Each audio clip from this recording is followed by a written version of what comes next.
Donc le travail fait-il de nous des machines? Donc ça peut sembler être une question presque banale, presque voilà, une question très simple, voilà, qui revient sur un lieu commun. Je suis aliénée par mon travail, et puis la métaphore vient vite, finalement. On a l'impression d'être transformé en machine. On entend ça très souvent, comme ça, sans faire de la philosophie. Cette espèce de comparaison entre le travailleur et la machine. Cependant, en fait, cette question est beaucoup plus profonde qu'elle n'en a l'air, parce qu'elle interroge en fait ce qui demeure de l'humanité dans le travail, parce que si le travail fait de nous des machines, en fait, bien que cela nous semble banal, et peut-être que même parce que ça nous semble banal, c'est peut-être inquiétant, cela signifie qu'il y a une sorte de renversement entre ce qu'est le travail, de manière ce qui définit le travail de manière fondamentale par rapport à ce qu'on pourrait appeler les transformations passives opérées par les animaux, c'est-à-dire ce que va dire Karl Marx.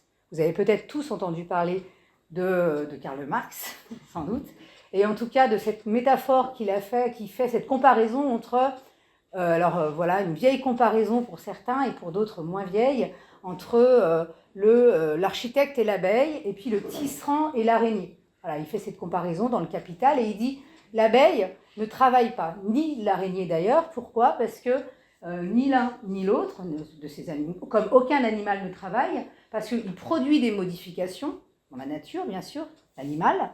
Donc en l'occurrence, l'araignée tisse, l'abeille fait des ruches, mais on ne peut pas parler de travail. Pourquoi? Parce qu'il n'y a pas de processus conscient, il n'y a pas de volonté chez l'abeille. En fait, elle poursuit, pour ainsi dire, son instinct qui l'amène à fabriquer des ruches. Si on s'en tient au résultat, final, nous dit Marx, c'est extrêmement difficile d'atteindre la perfection de l'abeille, comme il est extrêmement difficile d'atteindre la perfection de la toile d'araignée. Jamais aucun tisserand ne parviendra à cette même perfection. Cependant, pour autant, ce n'est pas ça qui intéresse le travail. Ce qui intéresse le travail, c'est l'ensemble des procédés qui impliquent des erreurs, qui impliquent des réajustements, qui impliquent toute une série de réflexions, et aussi, surtout peut-être de la créativité, c'est-à-dire à un moment donné, je dois créer peut-être des outils, justement, pour parvenir à un résultat, et le résultat, finalement, sera, bien entendu, sans doute, plein d'erreurs, plein de choses à perfectionner, d'accord? Et c'est cette perfectibilité qui fait le travail, parce que cette perfectibilité, donc cette absence de perfection, si vous voulez, qui fait le travail au sens où, pour répondre à cette difficulté que nous avons pour atteindre un objectif, eh bien, nous avons à mettre en œuvre toute une série de processus qui témoignent de notre pensée. Donc, d'un côté, perfectibilité, liberté, du coup, aussi, bien entendu, organisation collective, parce qu'il va falloir qu'on sache qui fait quoi. Et admettons qu'on veuille faire une ruche ensemble, il va falloir décider des talents des uns et des autres. Moi, par exemple, non, je ne vais pas participer à l'heure. Ou peut-être si, je ne sais pas, je ferai des blagues. Et puis, on se répartit des rôles, chacun ayant donc une place en fonction de ses compétences. Donc, travailler, c'est faire œuvre d'humanité.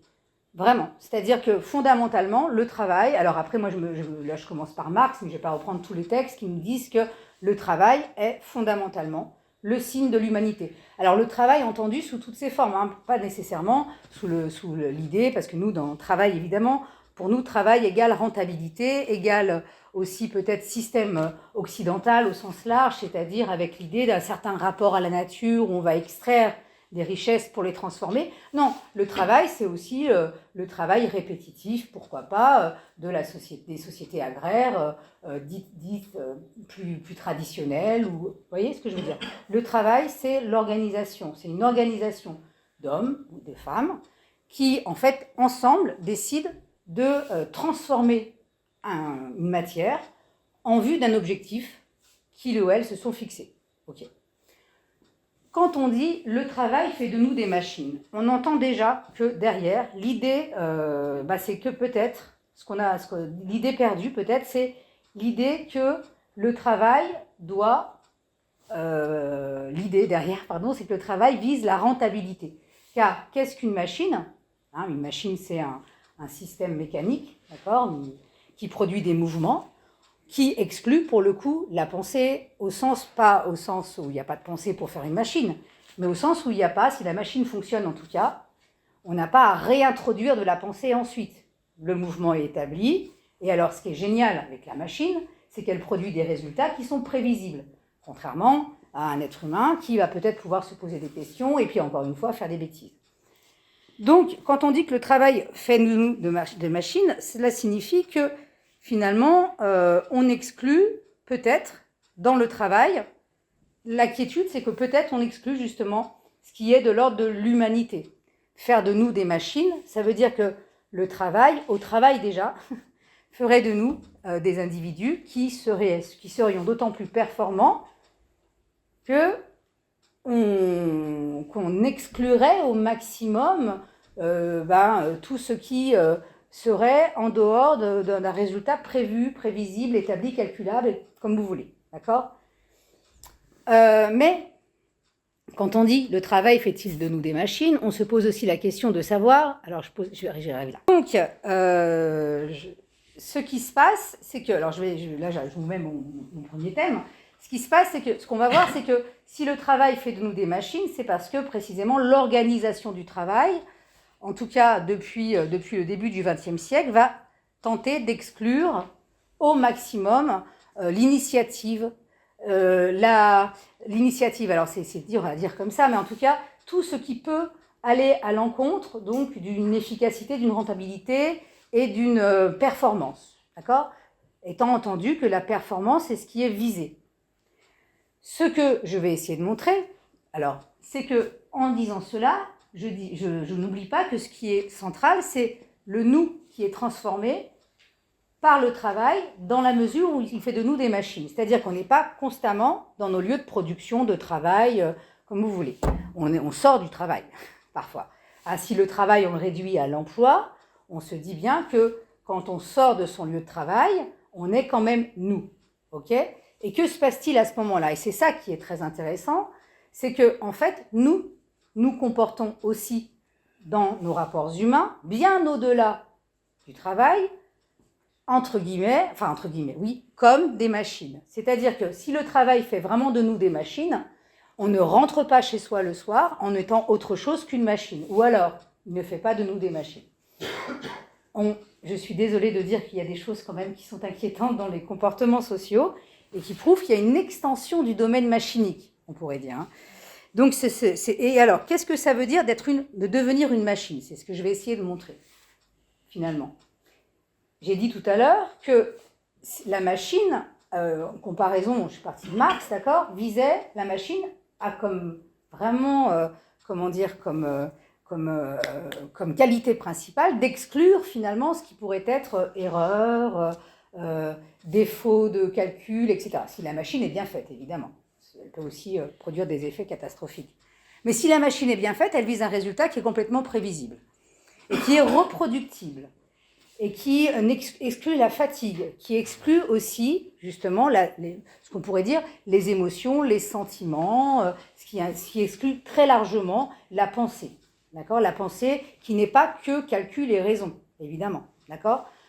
Ce qui signifie que de devenir machine implique aussi d'être tout d'un coup dans une situation, tout d'un coup progressivement, dans une situation où les uns vis-à-vis des autres aussi, on est une machine. Qu'est-ce qu'on dit d'un homme qui devient une machine? Ça, si, c'est du langage commun.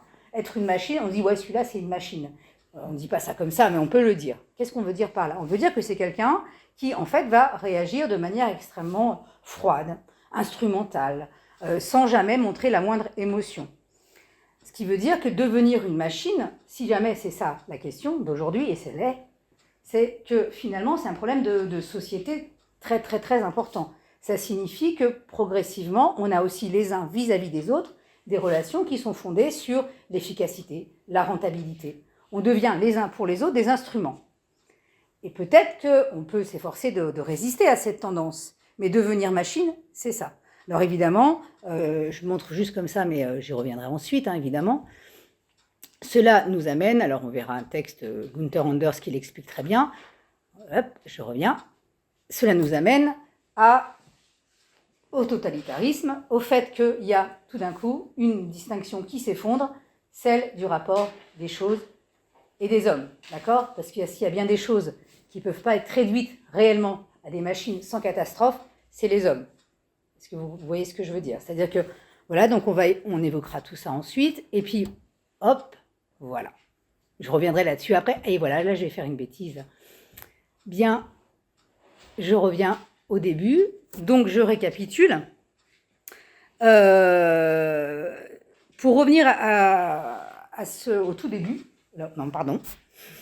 Donc le travail fait-il de nous des machines? En somme, on va voir les choses suivant 2 angles. Premièrement, comment l'organisation du travail progressivement, notamment avec la rationalisation du travail, qui va s'étendre dans tous les domaines du travail, produit ce qu'on peut appeler généralement un défaut de l'attention et une maximisation de ce qu'on peut appeler la vigilance. On va voir que c'est cette transformation-là qui s'opère, et ce, pas simplement dans les usines, dans tous les domaines de l'organisation du travail, en vue de privilégier, encore une fois, la rentabilité, l'efficacité.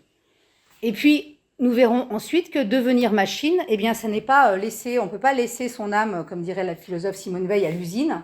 Hop, on débauche et puis on arrive, on embauche, on pose son âme, on bosse pendant 8 heures, 12 heures, et puis on reprend son âme après. C'est pas comme ça que ça marche. Donc forcément, on est forcément soi-même aussi, encore déjà, à l'extérieur, devenu un peu des machines. C'est ce qu'on verra ensuite. C'est-à-dire qu'il y a une espèce de création d'un homme réduit, dans la sentimentalité, dans tout ce qui va échapper en fait à la rentabilité, doit être au maximum réduit. Et puis, pour finir, on verra que l'extension du domaine machinique, en fait, c'est un terme un peu barbare, mais ça veut dire tout simplement que dans nos relations amicales, dans nos relations sexuelles, Adorno dit même dans les relations sexuelles, on va rechercher ce qu'on appelle la performance. Alors ça, c'est très clair, je pense que j'ai plein d'exemples précis à vous donner. Mais je n'aurai peut-être pas le temps de tout développer. Je vais tenter de parler 40 minutes, j'espère que quelqu'un va compter. Très bien. 30 minutes, ouais, 40 minutes, max. Et donc la question, vous l'aurez compris finalement, c'est de se demander si ce n'est pas l'abandon du travail dans sa forme originelle qui finalement fait de nous des machines, au final. C'est-à-dire que si on travaillait vraiment, peut-être qu'on résisterait davantage à cet effet machinique, cette transformation machinique que nous impose l'organisation du travail. La meilleure résistance, c'est le travail, mais pas au sens, attention, du vrai travail, avec de la créativité, avec de la joie et avec de l'amour. Oui, merci, parce que ça c'était de l'humour, merci de rire. Donc premier point que je vous aborde donc tout de suite. Donc le travail rationalisé, donc voilà, donc la rationalisation du travail, devenir un rouage de la machine, l'organisation du travail. Donc là, je vous ai mis en image Simone Veil, la philosophe en question. Comme ça, définitivement, vous voyez qui c'est. Donc c'est Veil, vous voyez, avec cette image. En fait, c'est une image qui est une photo de son matricule, enfin de photo de quand elle était à l'usine, justement en 1934. Elle se fait embaucher à l'usine en tant que philosophe. Et alors, en tant qu'ouvrière, elle arrive à se faire passer pour une ouvrière, non sans mal, pour pouvoir s'engager physiquement, pour pouvoir évaluer elle-même ce que c'est que d'être travailleur. Pourquoi ? Parce que, en fait, voilà, parce qu'elle est déjà très engagée en tant qu'intellectuelle. C'est une philosophe, en fait, qui est aujourd'hui un peu plus connue, mais qui n'est pas très connue quand même du grand public, parce qu'elle n'a pas publié quasiment de textes de son vivant, sinon des articles, dans des revues plutôt très engagées, syndicalistes de gauche, on va dire, mais à l'époque. Donc nous sommes en 1934, et elle décide d'aller à l'usine parce qu'elle se dit, elle a le soupçon, qui est un soupçon très, que je trouve absolument important, c'est que la critique du monde ouvrier, la critique des conditions, la critique des conditions faites aux ouvriers par notamment ce qu'elle appelle les grands chefs bolcheviques, en l'occurrence Trotsky, puisqu'elle l'avait rencontré, eh bien, passe à côté de quelque chose, c'est-à-dire les conditions réelles de travail. Elle dit finalement, si on va chez Ford aux États-Unis ou si on va chez Staline en URSS, la condition ouvrière, il n'y a pas tellement de différence. dans la mesure où à chaque fois, on a une approche du travail qui réduit le travail à des tâches exécutées, de manière la plus rapide possible. Ford, il met en place, suite au travail de Taylorisme. Taylor, c'est un contremaître à la base, hein, qui va créer donc la taylorisation du travail, c'est-à-dire la division du travail par tâches, de manière à faire en sorte, mais vraiment c'est écrit, hein, d'exclure au maximum ce qu'il appelle l'initiative de l'ouvrier. Pourquoi? Pas parce qu'il n'aime pas les ouvriers, enfin il s'en fiche un peu, hein, mais c'est surtout parce qu'il pense que cette initiative, eh bien, elle nuit à la rentabilité.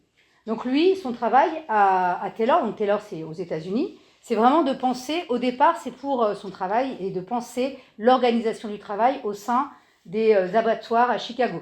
Donc au départ, contrairement à ce qu'on croit, la rationalisation, ça naît dans les abattoirs. Donc voilà, on a une bête, une vache en l'occurrence, et on se dit que en fait, au lieu de mettre un ouvrier devant une bête, on va diviser la bête, en somme, et mettre un ouvrier spécialisé, d'accord, à chaque moment. Ce qui est terrible, à chaque moment de la découpe, en l'occurrence. Aujourd'hui, les choses n'ont pas tellement changé dans le monde agroalimentaire, hein. Si vous vous informez un peu là-dessus, vous verrez comment ça passe. Donc lui, au départ, c'est ça. Il s'aperçoit, il se dit, on va maximiser au maximum, on va faire en sorte que les gestes soient les plus efficaces possibles. Donc il s'aperçoit que si on demande à quelqu'un de répéter toujours le même geste, finalement, sans lui demander plus que ça de réfléchir à ce qu'il fait, alors certes, il va s'user, le gars, parce qu'au bout d'un moment, il sera fatigué, lui aussi, hein, il aura éventuellement ce qu'on appelle aujourd'hui les troubles musculaires squelettiques. À l'époque, autant vous dire que on n'en parle pas, hein, parce que ça c'est 1913, Taylor. Eh bien, en fait, on s'aperçoit qu'on obtient des résultats en termes d'efficacité qui sont tout à fait incroyables. Là-dessus, Ford, derrière, hein, Ford c'est un peu plus tard, se dit je vais faire la même chose pour les voitures. La rationalisation, c'est vraiment l'idée que donc Taylor invente la rationalisation, c'est-à-dire qu'il va réduire la pensée à la raison ou au calcul, si vous préférez. C'est-à-dire qu'on va évacuer toute forme de créativité individuelle. Et ça, c'est important, parce que ce que je voudrais que vous compreniez, c'est que ce n'est pas que le travailleur qui devient une machine, c'est l'entreprise qui est une énorme machine, en fait, où chacun est comme un rouage, hein, et d'où le génie de Chaplin, hein, qui est tout le temps repris, parce que Chaplin, dans les temps modernes, il est dans le rouage. Pour ceux qui ont vu le film et ceux qui ne l'ont pas vu, voilà, il faut le voir. Hein, Chaplin finit par rentrer dans le rouage de la grosse machine qui est présentée au début du film. Vous savez, quand il est embauché comme ouvrier, donc au départ il boulonne, je sais pas ce qu'il fait, il sert des boulons, il devient complètement zinzin, il passe il finit par être lui-même la matière de cette énorme usine. On ne sait pas de ce qu'il fabrique. À aucun moment, il nous est montré le moindre produit fini. Ça aussi, c'est assez génial. Et en fait, ce que Taylor pense, c'est que ce qui importe, c'est une espèce d'intelligence collective. D'accord ? C'est-à-dire que ce qui compte, c'est pas tellement ce que vous ou moi on fabrique, c'est ce qui est fabriqué, qui devient de moins en moins clair. Alors, du coup, que faut-il ? Eh bien, il faut que on en arrête, qu'on change complètement, qu'on transforme complètement le rapport à la matière. C'est-à-dire que tout va être pensé en fonction de l'efficacité de la vitesse. Donc, par exemple, on ne parle plus de rythme, on parle de cadence. Alors, la cadence, c'est aussi un mot qu'on va retrouver, bien sûr, dans le monde militaire, hein, être cadencé, marcher au pas. Cela veut dire aussi, il y a une forme de soumission, d'abaissement, en fait, de la pensée, mais aussi d'abaissement de la volonté. Parce que travailler en cadence, c'est pas si facile que ça, en fait, hein. Et la cadence, elle dépend évidemment pas de vous. C'est pas vous qui dites, là, c'est bon, je pense qu'on a assez produit de poulet aujourd'hui. Non. C'est en fonction d'une volonté supérieure qui, parfois même, est supérieure à la simple usine où les produits sont fabriqués, puisque ça dépend de réalités économiques qui échappent complètement à l'ouvrier aux manœuvres, mais qui échappent aussi le plus souvent, et déjà en 1934, au directeur de l'usine. Donc, le rythme, on ne parle plus de rythme, on parle de cadence. Alors, ça peut sembler être, ça aussi, assez anecdotique. Mais si vous y réfléchissez bien, si on ne travaille plus en rythme et en cadence, ça veut dire qu'on n'est plus du tout maître de ce qu'on fait. Imaginez, par exemple, si je prends un travail, puisque je suis prof, imaginez que je demande à mes élèves d'écrire en cadence, et non pas... Alors, il y a forcément une contrainte, il y a forcément dans le travail, une contrainte temporelle. Il y a un cadre, forcément, vous avez 4 heures pour faire quelque chose. Travailler en rythme, ça veut dire, je décide d'écrire d'abord ceci, puis cela, de m'organiser en fonction de ce que j'ai compris, ce que j'ai pas compris, et au final, au bout de 4 heures, je devrais rendre ma copie. Ok. Et puis ça veut dire que moi, je m'exprime, qu'il y a ma subjectivité, évidemment aussi mes erreurs, bien entendu.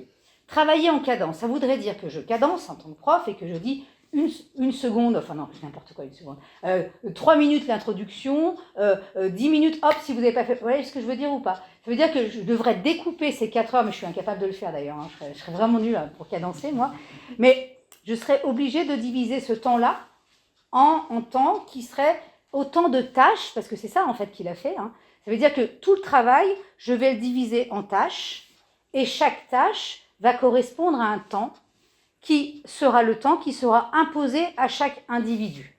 Alors, je parle des profs, mais évidemment que vous avez tous en tête peut-être déjà tout ce qu'on a dit pendant le confinement notamment, mais par exemple sur le travail des soignants, et notamment des aides-soignants, et notamment aussi des personnels des EHPAD. Il y a eu énormément de témoignages là-dessus, mais je prends cet exemple-là parce que c'est le plus parlant. Des dames qui disaient, c'était souvent des femmes, qui disaient, voilà, moi je souffre énormément au travail parce que j'ai pas le temps. J'ai pas le temps de travailler, c'est quand même un truc de dingue. C'est-à-dire, j'ai pas le temps de faire mon travail. J'y suis bien pendant le temps qui est donné, mais on me demande de faire un tas de choses. Et moi, en fait, on me demande de faire un tas de choses. On me demande de laver, me faire manger, enfin bref, vous voyez. Et sauf qu'on me dit, il faut faire tout ça en 10 minutes. En 10 minutes. 10 minutes, parce que c'est le temps qui a été calculé par je ne sais qui, et qui dit que c'est ainsi que nous sommes plus opérationnels. D'accord. Donc voilà. Et donc ça crée, vous imaginez, ça crée des contraintes intellectuelles et physiques qui sont très très dures à supporter. Donc quand on parle de temps de travail, c'est vraiment pas anecdotique. Et derrière, il y a l'idée de la machine. J'y reviens. Parce que l'idée aussi, c'est de faire en sorte que cet abaissement, ce passage, alors, dans tout ce que dit Simone Veil, là je la cite pas, mais c'est ce qu'elle dit en fait, c'est que le travail et l'organisation du travail, ça produit donc une transformation du travail en tâche, d'accord, la taylorisation. Et puis ça va faire un abaissement de la raison, de l'intelligence au calcul. La pensée devient calcul. Calcul des sous, calcul du temps, calcul de tout. Et puis, fait très grave, ça transforme ce qu'on appelle l'attention à la réalité, en vigilance. Autrement dit, je ne suis plus du tout disponible pour ce qui va se passer autour de moi, parce que je dois être vigilant sur ma tâche. Là, il y a la petite mamie qui est en train de s'étouffer, mais moi, il faut que je sois là en train de nettoyer je ne sais quoi. C'est pas que je suis méchante, je me mets en scène. C'est pas que je sois insensible, mais on me transforme, on me demande, si je veux être rémunérée de manière correcte, à tenter au maximum, le moins du monde possible, d'exprimer cette sensibilité ou cette gentillesse naturelle ou cette empathie que j'aurais. Parce que je ne suis pas là pour ça. D'ailleurs, les gens, on leur dit ça, vous n'êtes pas là pour ça. Vous ne parlez pas aux gens, vous n'êtes pas payé pour ça. Donc voilà. Et alors, évidemment, les choses s'aggravent aujourd'hui, évidemment. Sinon, parce que moi, je ne dis pas des choses joyeuses, je vous avertis. Parce que, évidemment, ça s'aggrave comment ? Ça s'aggrave notamment parce que, parce que ça marche. Dans une économie qui veut produire des profits, cette transformation fonctionne. Au sens, si on est vraiment... c'est rentable, en fait. Non seulement c'est rentable, la rationalisation, mais ça s'exporte très bien dans tous les domaines de la production et, j'ai envie de dire, du travail au sens le plus large du terme. Y compris dans des domaines où on pourrait dire, mais non, quand même pas. Mais par exemple, dans l'enseignement. C'est visible avec ce qu'on appelle la plateformisation aussi. C'est-à-dire le fait que de plus en plus, on va avoir des choses qu'on va nous demander de faire, mais on ne va pas nous demander de les comprendre. Vous voyez ? C'est subtil. Et puis on utilise des machines. Alors moi en l'occurrence, moi en tant que prof par exemple, je vais avoir comme tous les profs de France et de Navarre, pour faire l'appel, c'est bête ce que je vous raconte, il y a pire évidemment, mais on passe par un truc qui s'appelle Pronote, je pense que vous en avez tous entendu parler. C'est rien, mais c'est une machine, c'est un écran, et là, cet écran-là, en fait, va rythmer ma journée de travail. Je commence par ça. Et si j'oublie de le faire, c'est la seule chose qui va être remarquée à l'extérieur, tout de suite, immédiatement. Et donc, on va pointer que quand même, je n'ai pas fait bien mon boulot. Inversement, il suffirait que je fasse semblant de le faire. Je peux tout à fait mimer mon travail tant que j'ai rempli Pronote. Vous voyez ce que je veux dire? Bon, non, là, je déconne. C'est pas vrai. Il y a quand même des risques dans certains métiers que ça finisse par se voir. Mais, vous voyez, c'est-à-dire qu'il va y avoir... Et puis surtout, s'habituer, ça c'est très grave je trouve, s'habituer à faire des choses sans les comprendre. S'habituer à faire des choses sans vraiment saisir ce qu'on nous demande. Alors, moi je prends mon métier parce que c'est mon métier. Parcoursup, vous en avez tous entendu parler, je suis incapable de comprendre vraiment comment ça se passe. Il y a une petite logique évidemment, mais qui est apparente finalement. Et or, c'est quand même mon métier de l'expliquer. Donc, qu'est-ce que je fais? Je l'explique. Non, mais c'est terrible, je l'explique. Alors là, on est entre nous. J'espère qu'il n'y a pas de parents d'élèves. Mais je l'explique très très bien, je vous assure. Mais il y a des choses qui m'échappent. Il y a fondamentalement des choses qui m'échappent. Mais je suis bien dans mes bottes parce que je pense que c'est le cas de tous dans tous les métiers que nous pouvons pratiquer ou que nous avons pratiqués. Alors, quand c'est comment dire... uniquement anecdotique, quand c'est des petites choses qui nous échappent, c'est pas grave, après tout on se forme, mais quand c'est structurel, quand l'organisation du travail repose sur cette absence de compréhension, là effectivement il y a quelque chose comme ce qu'on pourrait appeler un devenir machine qui est quand même très embêtant, pour employer un mot un euphémisme. Alors, et puis il y a une évolution dans les modes de management, je me suis dit que je le dirais celui-là, qui est aussi très en vogue aujourd'hui, et y compris dans les très grandes entreprises, je veux dire, parce que là, Simone Veil, elle est à l'usine.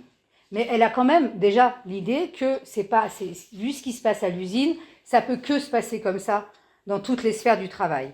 Aujourd'hui, il y a des sociologues qui montrent très bien, notamment les travaux de Tiffon et Goussard le montrent très bien, comment dans la recherche, mais je parle de la recherche à un très haut niveau, en fait, on ne travaille plus. Alors, c'est des gars qui ont vraiment fait un travail de scientifique au départ extrêmement poussé. Et donc, ces deux sociologues ont fait un travail d'analyse sur leur... en fait, ils ont fait un travail pour essayer de comprendre... Leur truc, c'était le travail déborde.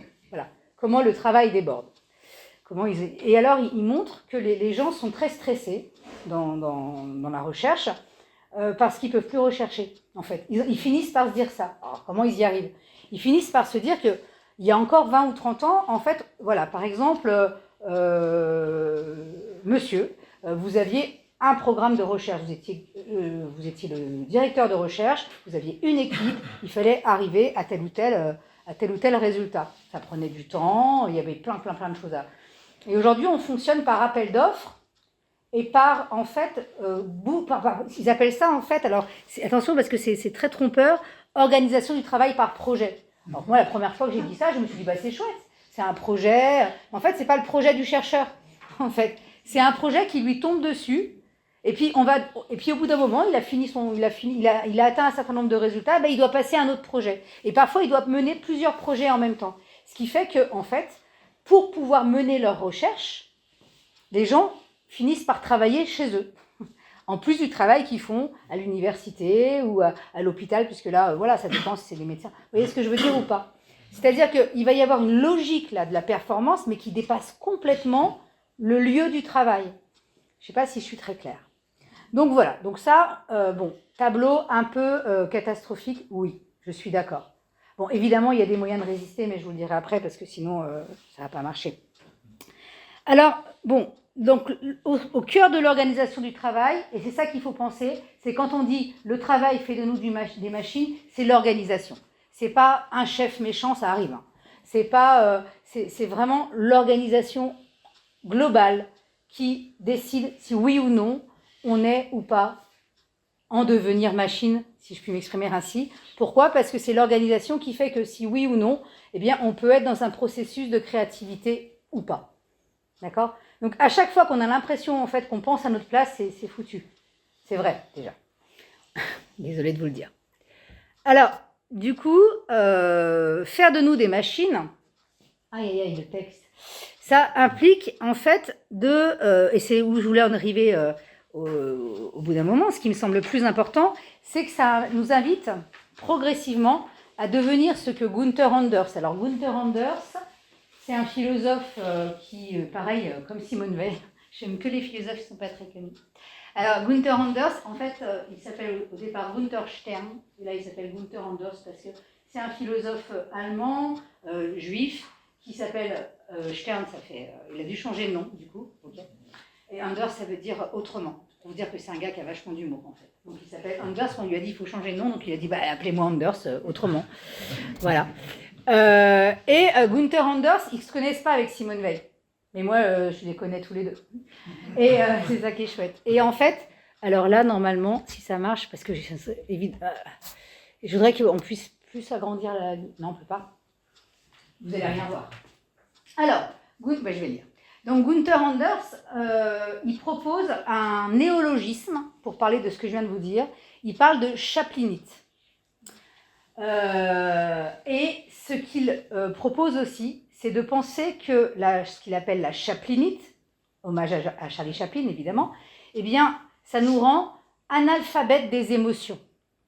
Il dit que c'est ça notre trouble. C'est pas de pas être, on est super performant, on est super malin, on est super intelligent, mais on a juste un truc, c'est que on devient, on ne sait plus lire les émotions. C'est quand même grave, parce qu'on est quand même des humains. Hein. Donc, et voilà ce qu'il dit. Alors là, en fait, il raconte lui aussi son expérience qui n'a pas duré très longtemps, c'était juste qu'il était pauvre. Donc à un moment donné, lui aussi, il va à l'usine. Et voilà ce qu'il dit. Pourquoi aurions-nous dû être curieux ? Qu'est-ce que cela nous aurait apporté ? Avant tout, il fallait que nous travaillions sans finalité, donc sans but, sans manifester d'intérêt pour ce que nous exécutions.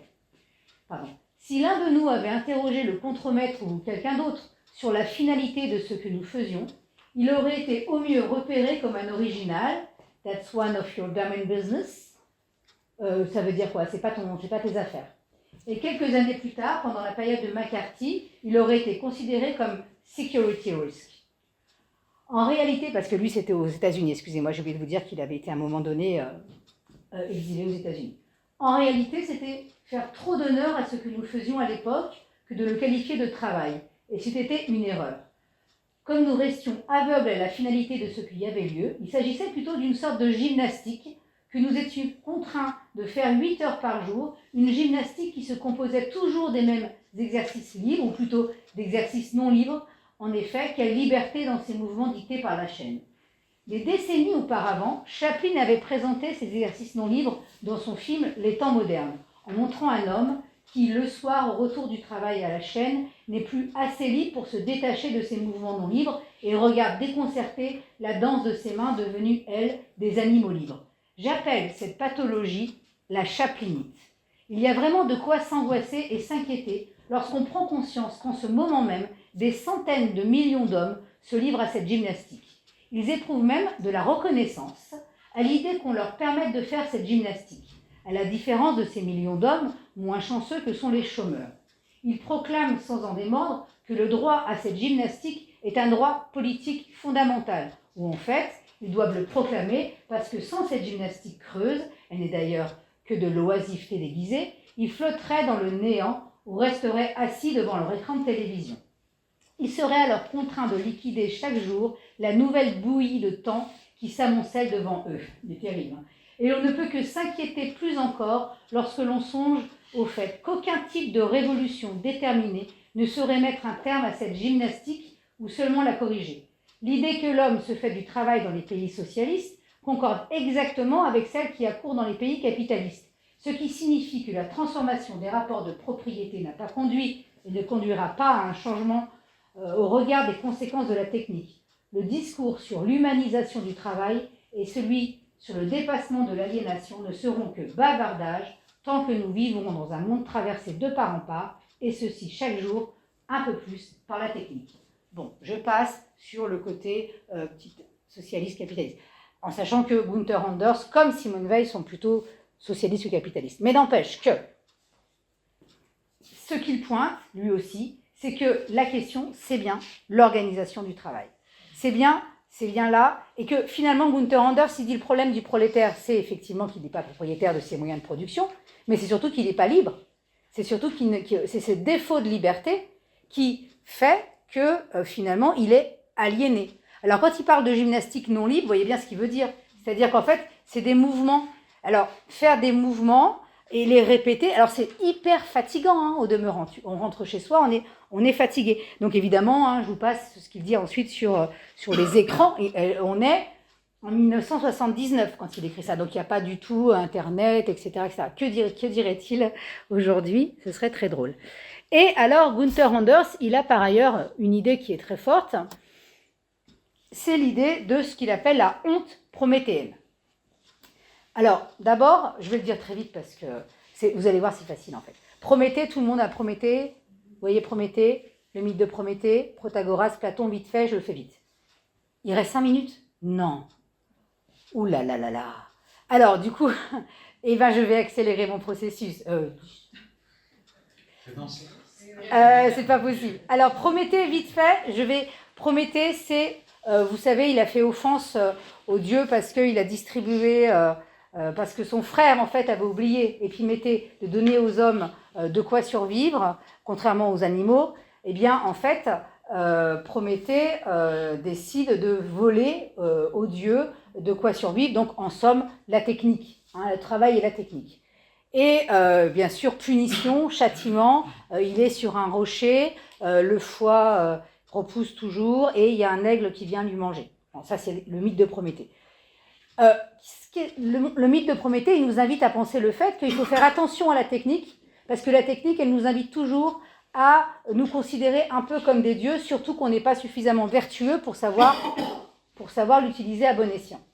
Anders, il dit, nous sommes dans une époque où il y a une espèce de renversement dialectique, et où, au contraire, nous avons honte de ne pas être des machines. C'est ça la honte prométhéenne. C'est la fascination pour la rentabilité, la fascination pour, en fait, l'efficacité, le fait de ne pas être aussi performant qu'une machine. Et ce renversement-là, en fait, il est terrible, parce que du coup, ce qui va être l'humanité, c'est-à-dire la natalité, l'innovation, le fait de la curiosité, le fait effectivement de faire des erreurs et aussi les émotions, tout ça, eh bien, ce sont désormais des faiblesses dont nous devons au maximum nous débarrasser. Bon, je vais vite puisque le temps m'est compté.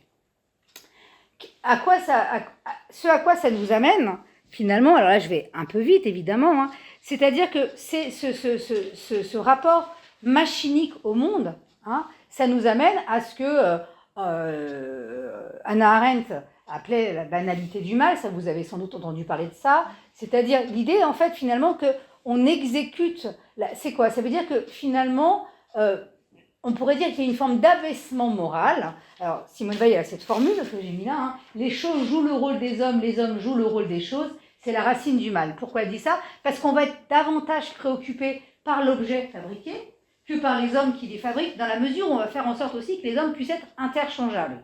Et quel que soit leur niveau de compétence, attention. Hein. Alors que l'objet, finalement, que va pouvoir vendre, acheter, et qui va avoir davantage de valeur marchande, eh bien, sera beaucoup plus précieux. Et là, on en arrive aux catastrophes, hein, que j'illustre ici avec 2 ouvrages, celui de Christopher Browning, Des hommes ordinaires, que je vous invite à lire si vous ne l'avez pas fait, mais ce n'est pas grave, lisez-le. Où Christopher Browning, il montre comment, en faisant une étude d'historien, comment en fait, il suit un bataillon, je suis désolée, je suis obligée de le dire, il suit un bataillon, en fait, le 101e bataillon de réserve de la police allemande de la solution finale en Pologne, là c'est écrit en sous-titre, et parmi ces hommes-là, donc il s'aperçoit que sur ces 100 personnes-là, en fait, il s'aperçoit en faisant une histoire très très précise que ces 100 personnes qui vont être envoyées, ce sont d'anciens policiers de la ville d'Hambourg, qui sont assez relativement âgés quand même, hein, qui ont une trentaine, une quarantaine d'années, qui sont envoyés en fait comme Einsatzgruppen, vous savez, donc, qui vont donc exécuter la solution finale par balle. ils sont envoyés pour devenir des criminels. Au départ, ce ne sont pas du tout des criminels, ce sont des simples policiers. Le chef, il s'appelle Trapp, celui qui est chargé d'organiser tout ça avec eux, leur explique qu'en fait, ils peuvent dire non. Ils ne sont pas obligés de partir, en fait. On leur explique ce qui va se passer. Et alors, ce qui montre très bien Browning, c'est que c'est un petit groupe d'hommes, enfin ils sont 100 quand même, sur ces 100, il n'y en a que 12 qui refusent d'y aller, les autres y vont, et ils n'y vont pas très peu par sadisme ou par goût du crime, d'ailleurs certains vont être assez mal ensuite, mais ils y vont parce que tout le monde y va. Donc il y a cette espèce de conformisme, et puis parce que, il faut, et puis ça devient un travail, et puis ça devient ordinaire, et puis ça devient tous les jours, et il faut bien le faire en fait. Alors voilà, et ça c'est très perturbant. Et quand on le lit à la lumière de ce que j'essaie de vous expliquer ce soir, on voit comment l'abaissement moral, comment ce qu'on peut appeler l'analphabétisme des émotions, ça mène à des choses extrêmement préoccupantes sur le devenir de l'humanité. Alors je continue, mais très vite, parce que là je suis hors temps, de toute façon, voilà. Et je voulais juste vous dire que ce domaine, en fait, évidemment, que l'extension machine du travail, nous, on n'est pas dans une période totalitaire, ou je ne sais pas, en tout cas, je ne pense pas, c'est pas tout à fait l'état de notre société, quoi qu'on pourrait en parler. Cependant, on voit bien comment dans nos rapports affectifs, par exemple, je pensais, je vous disais tout à l'heure, par exemple, comment l'intelligence artificielle qui va servir de médiation dans nos relations, en fait, favorise des relations qui sont de plus en plus triées, rentabilisées, supposées efficientes. On se présente, et y compris dans les relations amoureuses ou amicales, d'accord ? Y compris dans ce qui est censé échapper au maximum à cette réduction mécanique. Voilà, il y a plein d'exemples de rencontres comme ça, qui passent comme ça, mais qui ne sont pas des rencontres. En fait, on évite au maximum la rencontre, l'accident, etc. Donc il y a juste pour finir, je ne dirai pas tout, mais c'est pas grave. Juste pour finir, je voulais juste vous montrer cette petite bande-annonce que je trouve assez bien fichue. Donc c'est un film à plein temps, je ne sais pas si vous l'avez vu, avec Laure Calamy, où on voit justement ce que ça implique, le fait de devenir des machines.